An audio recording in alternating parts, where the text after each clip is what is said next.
Discover the Women in Tech Trailblazers podcast, hosted by Tiffany and Jordan Franklin.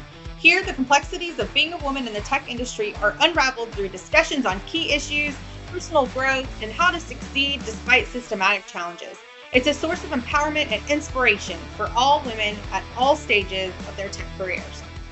Welcome to Women in Tech Trailblazers. We are so excited to be back with you guys today for another amazing episode featuring another incredible woman.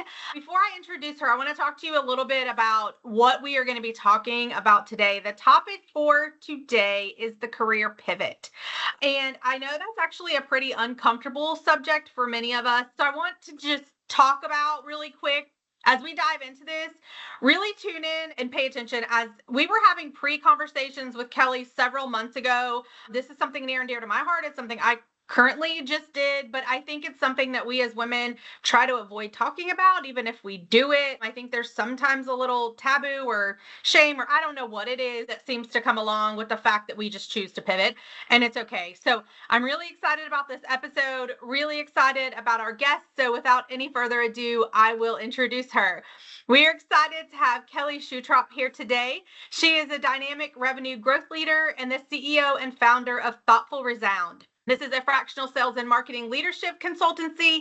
She specializes in unlocking new revenue streams for B2B companies through innovative sales, marketing, and thoughtful leadership strategies. With expertise in digital marketing, consultative selling, and public speaking, Kelli has scaled startups, built marketing functions, and advised business leaders nationwide.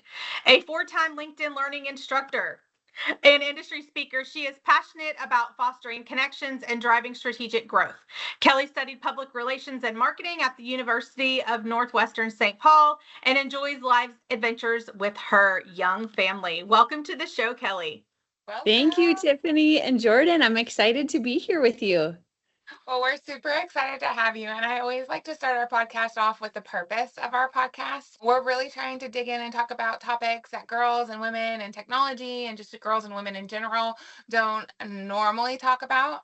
And we really want to understand what authenticity means to you. That's how we start off every podcast. And that's where we're going to start today. Oh, fantastic. The concept of authenticity is actually really important to me. And in a nutshell, I would say I want to show up the same in any conversation. If someone meets me in a networking capacity or in a sales capacity, or they're looking to hire me, or I'm at church, like whatever the scenario is, I want someone to say, yeah, that's the same Kelli that I've met in other environments. And so I think that looks different for all of us, especially as we get more active in this LinkedIn universe and building personal brands, and especially with career pivots, how to approach that. And I will also share that the reason it's so important to me is when I started out early in my career, and I think a lot of us have probably felt this way at different seasons, I felt the need to prove myself. Like I wanted people to find me impressive. I wanted to not mess up, all of those thoughts, right? And over time throughout my career, I've realized there's always someone that knows more than I do on different topics, and I should be wanting to learn from them, and that's okay.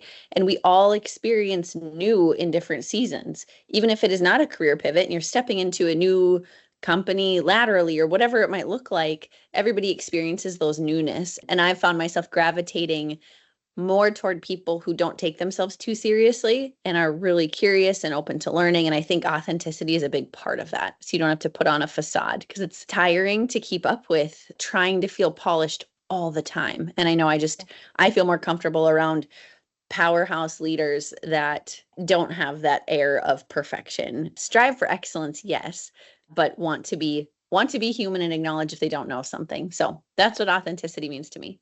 I love that so much. So let me just reemphasize what she said. Number one, perfection isn't real. Number two, it's super overrated. And number three, if you're striving for that, you're going to be really tired, because remember, point one, it's not real. So I really, really loved that you shared that.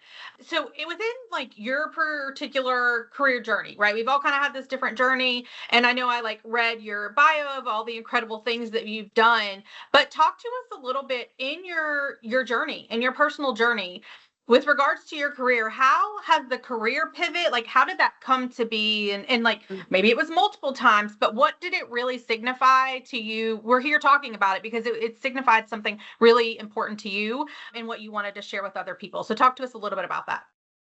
I've had a few career pivots that, as an achiever, and I'm sure a lot of us here are, I don't view as a weakness. I actually view as adding more skill sets to my repertoire, which makes me a more valuable resource to the companies that hire me. And so that is on the other side of it that I can say that, right? So the pivots that I have in mind that I want to share about, there's one initial main one and then a second one, which is the season I'm in right now. So the first one, I studied public relations and marketing in school. I knew early on that I loved the world of business. I was really intrigued by the idea of how do we creatively tell a story that gets people to the resources, the services, the products that they need to accomplish their goals. That was fascinating to me. So I went into the advertising agency world, started in the account management space, then went in-house doing marketing communications for that ad agency, and then stumbled my way into the executive search consulting staffing industry, where I got to build really marketing from the ground up for a few boutique companies. And it was a lot of fun. And along the way, of course, there's always seasons of, I don't know how to do this yet, and I have a high expectation for myself, and or other people have a high expectation for me, and I really want to do a good job. I'm sure we'll talk about mentorship at some point during this conversation. That has been a very strong triggering point of anytime I feel that way, I seek out resources that I can learn from. So love to circle back on that topic. But as I progressed in my career within marketing, I hit a phase with an organization that I loved being a part of, where I was ready for the next level. They were growing, but not fast enough for me to level up and me to level up the person under me. And so I had the conversation with the CEO who I'd reported to for a number of years, and just essentially said that I'm ready to continue growing, and I see opportunity for the company, but I know we're not at the point to fully level up from a compensation, from a title standpoint. And I really enjoy what we're building here. So is there something that I'm not aware of that you're aware of that we should talk about? I'm not actively looking, want to have this conversation first. And it was really cool because what he said is, we offer all of these executive search consulting services, but we're starting to dabble in this world of digital marketing. And we are not applying that back to the industry we know. We're taking on clients that are common clients in the recruiting world. And so rather than working with the Polarises and the Overstocks and these big brands, why don't we service the same industry that we're in because we know this space and we do it well?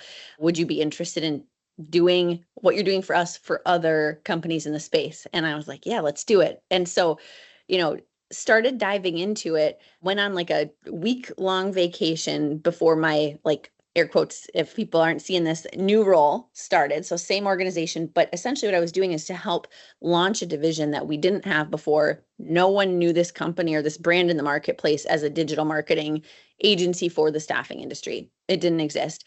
And I started to have, a lot of people would call it imposter syndrome. For me, it stemmed in the form of like some anxiety. It was real intense on this trip. And I just had all these thoughts of, I know what it takes to be successful in marketing, and I'm good at it.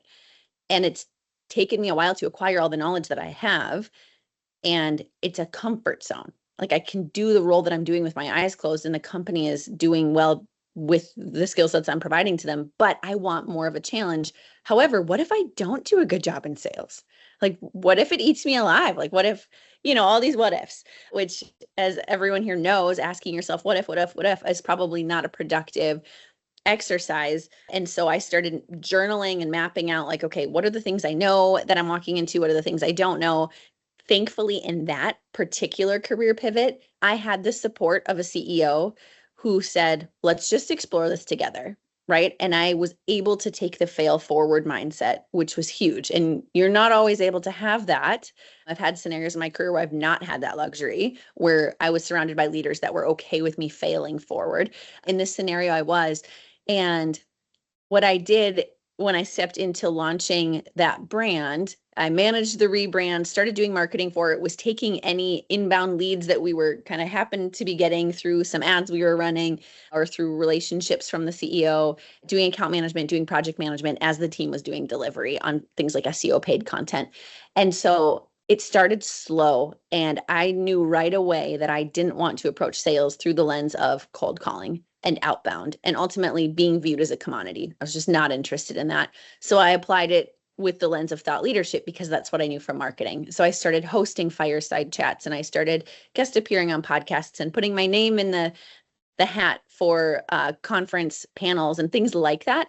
And also producing my own insights videos where I was unlocking what I had in my brain to give knowledge and value to the people that I wanted to be talking to. And it created this inbound mechanism that was awesome. And I built a really cool network and drove millions for the company over the years. And it was fun. But the really interesting part to me is I was able to take what I was doing to benefit the next pivot that I had. And I think for most people, if you're exploring a career pivot, there's some reason for it, right? Like there's probably some thread of connection, even if it's a totally different industry, totally different skill set, totally different role. There's something in it that draws and appeals to you in that, or people are seeking you out for it. And so that was really fun. And then we can get into more if you'd like around from there. I ended up producing so much content on LinkedIn and just sharing value and knowledge with the world that I became known as someone who could present on camera about digital marketing. And I was sought out to create a series of LinkedIn learning courses, which was really exciting. I went to work with the company that produced them, doing sales and marketing. And from there, had a realization that every company approaches sales differently. And I had a really deep passion for approaching it through that lens of thought leadership. So I hit another crossroads where I was chatting with two mentors of mine and just telling them what I'm in right now is not going to be it long term. I wanted it to be, and I'm identifying that it's not going to be, it's just not going to be it for me long term. And I don't know where I want to go next. And so I started mapping out, as we all do when we hit a pivot, either because we're ready for something new, like my first scenario, or you're kind of at a stuck point where you're like, there is no go forward. I mean, yes, technically there could be, but it's not going to be fulfilling and it's not going to work well. I started exploring, what have I done in the past that I could do again? And for me personally, that came down to, I could go in-house somewhere and lead marketing, or I could go in-house somewhere and drive sales, build a personal brand, start to get known in that way and produce leads and like have these consultative sales processes for a professional service company. I know that space really well.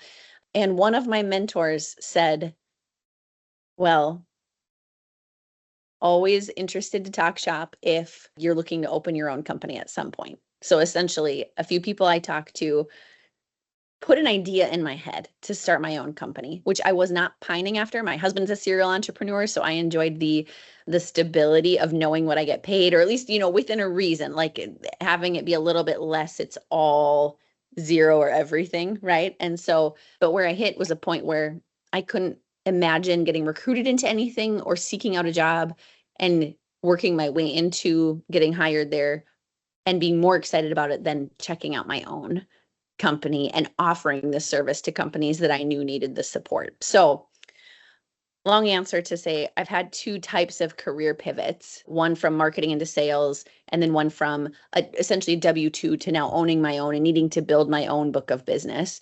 And now I've worked with 14 companies. It's been less than a year and a half, and it's really fun. It's really fun. I get to kind of choose and decide how and who I'm working with, but there's certainly learning components that come with that we can talk about down the road in this conversation if we'd like. But the main tie at home message I'd like to give is, one was spurred because I was ready for something beyond, and one was spurred because I wasn't going to be continuing where I was and I wanted to find something that was a better fit for me. I love it. That's incredible. I heard so many powerful things in there because number one, I heard that you didn't just pivot once, right? So I think also like hearing that it's okay to pivot multiple times and to not be afraid to just make that pivot is essential, right? It's that I'm allowed to decide that this isn't serving me anymore. I'm allowed to decide that like maybe it is, but I am excited about trying something else. The one thing that I think really stood out to me,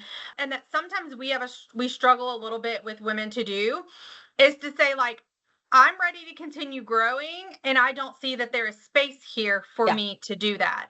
And why do you think that it's so hard for us? And I'm saying in general, like maybe there's some of us that are amazing at that. I don't think any of us innately, like I feel like there's like a path we had to have gone through some things or get there. But like why do you think it's so hard for us to say like I'm growing and changing, and as a woman, it's okay for me to know that, realize that, and just straight up ask, hey, is there a path for growth for me here?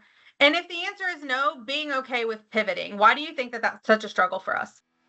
Let's take a moment to thank our sponsors, Women in Technology of Northwest Arkansas and Gumption at my-gumption.com for their support. Their contributions are critical in bringing these meaningful conversations to you.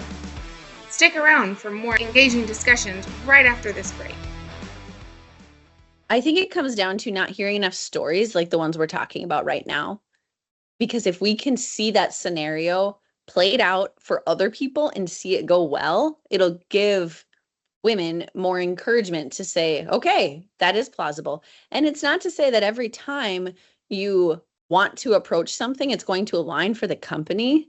And it's not a 100% guarantee every single time, but you do not win anything you do not ask for. And I've always had the mindset of always ask and be respectful with what's said. The worst someone can say is no. I suppose the worst they could say is silence, right? Like not replying. And everyone is programmed differently. I happen to be programmed to thrive in an environment where I need to negotiate for myself. And I do not know why, other than the times that I've done it, I've been rewarded. And so I lean more into it. And it's not to say that every single time I've gotten exactly what I want, but generally speaking, I end up progressing, whatever that looks like, right? Like getting to take on more. I've also learned in my role being tied closely to growth of a company that if I want something and it aligns with what the company is trying to do, I am way more likely to get a yes for the thing I want. If I want something and it doesn't help the company get where they want to go, tough luck. It's not going to happen. And one of my early roles, actually my very first official job out of college. So I had undergrad internships, I'd had leadership experiences at the university, but my first internship that was like a post-grad internship meant to roll into ongoing work if there was a right fit. I went from 3 months in that internship over the course of a summer, which is the standard approach. And it was really fun. There was 500 applicants and 10 of us were chosen. And it was a really specific team we got put on. It was big growth, big learning, some hard moments, but also really cool. And then I went in-house to do marketing communications and I was on a contract. And that to me was almost like a plan B, like, oh, this isn't what I was looking for. Actually, I will give a scenario of when I asked for something and it didn't pan out, but then in the long run, it was better. So the internship I had was in account management, and there were components of it that I liked and components of it that did not suit me well. Looking back, there was some cultural elements there that played in. There's also elements of being an intern where you are holding different responsibilities than you would later in your career, right? And so I started networking with different people within this ad agency. And it was about a 300-person ad agency. So one of the largest privately held ad agencies in the city that I'm from. And I just started meeting with different people because I really originally started out as a pain point of like, I don't know how all these teams work together and it's biting me in the butt, right? Like I feel like I don't know what I want to know. So that's what started it, but it grew into me identifying things that they got to do on their teams that I thought would be really fun. And so I came up with this plan that I ran by each of them. Like if you had a third of a person in project management, in creative services, and I think the other one was media buying, would that help you? And they're like, yeah. And then it came time for me to be evaluated for my internship. And I told the team that I was on, I don't know if you plan to offer me, but even if you did, I'm more interested in pursuing these because I would rather explore something that's a better fit than get 5 years down the road and have to backtrack from a compensation and a career progression standpoint to determine that. And so HR essentially said, okay, there's not an opportunity there. We don't have budget. That's not happening. And I wasn't expecting that response. It, caused me pause for sure. But then the next sentence was, but one of the people you networked with is the brand manager, and she'd like to have you come on as a contractor. It's 3 months. These are the types of things you'll be working on. Are you interested? Here's the pay rate. And I said, yes, I will do that. But in the back of my mind, I'm like, okay, well, this is a plan B until I can find something else that I want to do. But it became a really excellent experience. And it's something where it helped me realize that even though you can ask for all the things, if it doesn't align with what the business needs, then it's not going to move forward. And then I stayed on for 3 contracts and they didn't have budget to continue putting me forward because they had 3 companies acquired. And so that's where I drew my knowledge very early on of, if my desires align with what the business is trying to accomplish, it's a whole lot more likely that it's going to happen. Well, and I think even like digging in a little bit more there, like if it is aligned, you can grow faster as long as you're identifying those growth and career changes, right? If it's not aligned, then it's not probably the right space for you, Right. because you just don't need to be there. But I will say, I think the hardest thing for people in general, for sure women, so I'm gonna speak about that, is accepting it's not failure that it doesn't align, right? Right. It's accepting that it's not failure. That is really hard. And I think that's one of the challenges that definitely for me, I experienced. Can you speak to some of the challenges other than the one that you just posted, and how mentors helped you through those challenges? I know you wanted to circle back around on mentors, and I did too. So Yes, definitely. It's interesting when we think about alignment versus kind of a pass fail mindset, because that is such a good unlock. Like, sometimes there's alignment and sometimes there isn't. And sometimes there's for a season. And then all of a sudden there are variables that change and there's no longer alignment. It could be a new leader in the company and the culture shifts, or it could be you have received exposure to a different skill set you can start utilizing, and that's intriguing. And now what you were doing is no longer fulfilling, and that's okay, right? There's a reason that most people are not at the same company forever. And also, as companies grow, it's usually not the same person that brings them from, 1 to 5, that goes 5 to 10, that goes 5 to 150, or whatever the numbers are, right? Like, you usually require different skill sets. So one of the cruxes that I had faced when I was in the consultative selling role at the digital marketing agency, before I was sought out to do these LinkedIn learning courses, I was starting to feel that I'm doing this, it's going well. I can't build a team under me because the revenue that I'm bringing in is sustaining the size that we need. So there's not really a need for it. So I'm not going to flex that muscle here. I was starting to kind of feel that itch of like, what else could it be? But I really like what we're building, so I don't want to leave. And I really love the industry that I'm now so invested in and just love supporting. And so there was a woman who runs a fractional CMO company, and I had been following her journey. She was an in-house marketer for years, and then started her own fractional chief marketing officer company, and then started bringing on more fractional CMOs. And that was her model now. So I knew she was doing sales because now this is her own company and she has to get business. And so I approached her. And I also, for reference, faith is a big part of my life, and I knew it was a big part of hers. And so I was curious to hear her mindset just through that lens as well. And I approached her and said, can we talk shop about what it looks like from your experience if someone chooses to go down the path of marketing leadership versus sales progression? And like, I just would love to hear your thoughts. And it was so invaluable because the things that she laid out that are the pros and cons and challenges that she has seen in each of those career paths as they progress helped me to realize I always wanted to have a close tie to revenue as a part of what I did. And that I really did have a lot of fulfillment in that. And that's where I started to hone in on why selling was working for me. And it was because of authenticity and relationship building and sharing knowledge out ahead of a sales conversation, so that when people had a need, they thought of me and I could support them.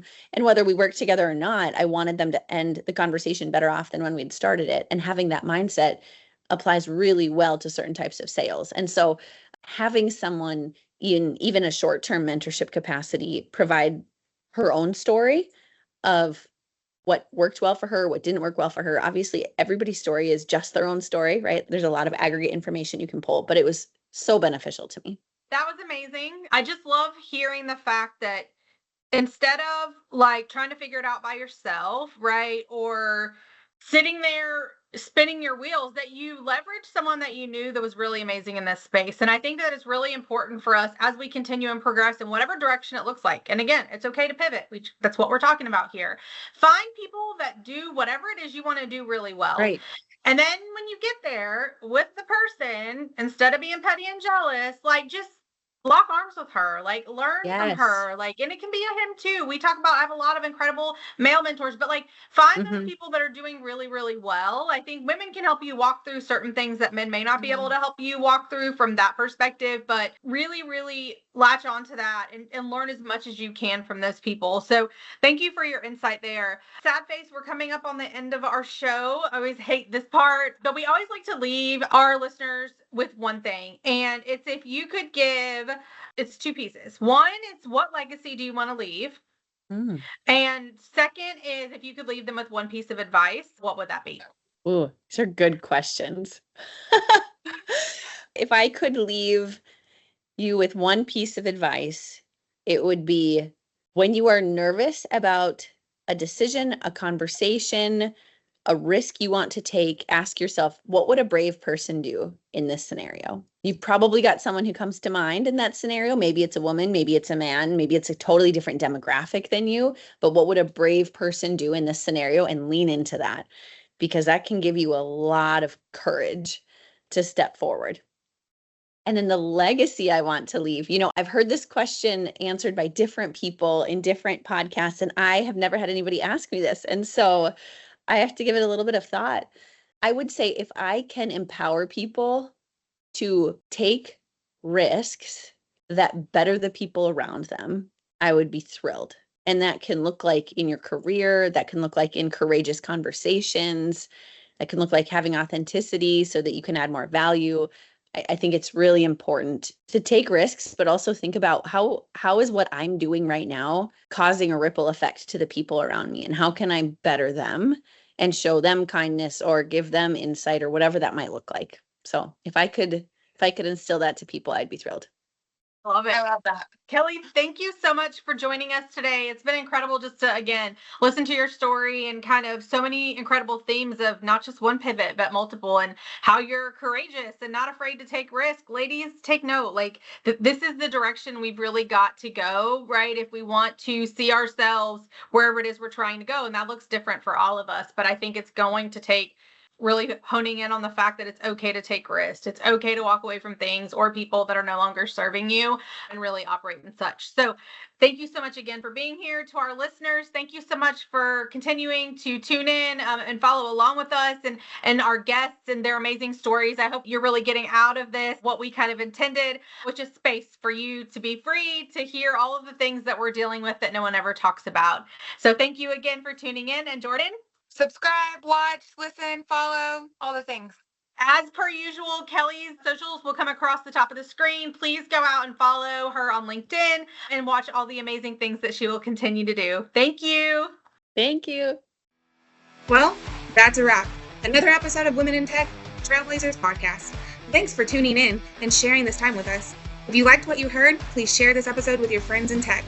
And don't forget to subscribe to our podcast. Your support helps us keep bringing in inspiring guests and uncovering topics that matter to you. Until next time, keep pushing boundaries and making your mark in the tech world. Goodbye for now.